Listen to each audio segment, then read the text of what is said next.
Hi again. The primary function of animal nervous systems is to gather, process, and organize information about the environment in which the species lives.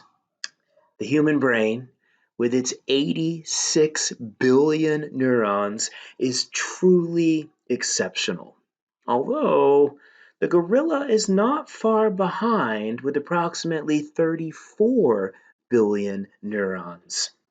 Be sure and check out my Walk on the Wild Side video entitled Coco's Kitten. I think you'll enjoy it. It's about a gorilla named Coco who learned over 1,000 sign language words and could understand over 2,000 spoken words.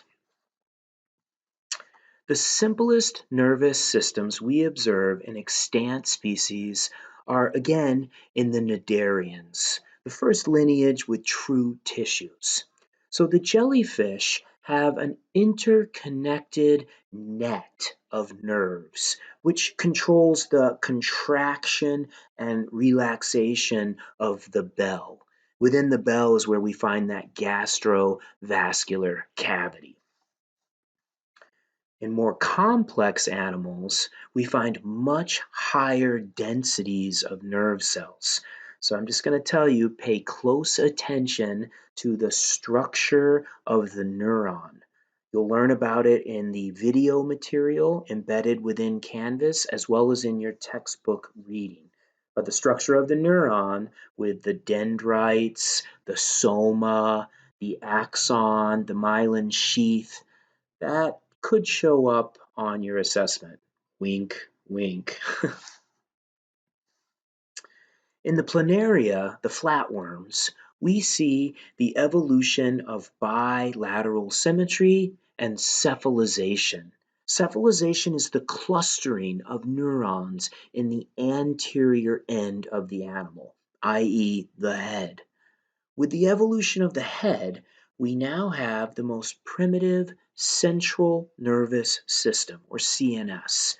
A central nervous system is a centralized cluster of neurons that we find at the anterior of the organism that's connected to the rest of the body by longitudinal nerve cords. Segmented animals like annelids, the earthworms, as well as the arthropods, so that's the insects, the arachnids, and the crustaceans, are going to take this central nervous system one step further. They have ganglia, that these clusters of nervous tissue that are found within each segment. And then in the vertebrates, we have a central nervous system, which consists of our relatively massive brains and the superhighway of information, the spinal cord, as well as a peripheral nervous system, which consists of nerves and ganglia, like you see here. So here's the peripheral nervous system and the central nervous system.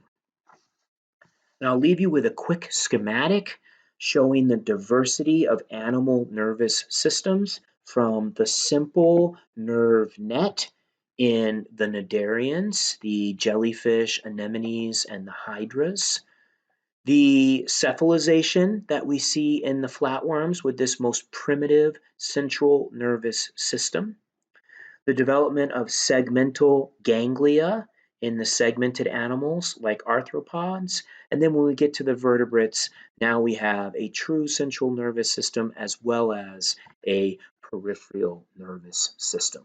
Thanks.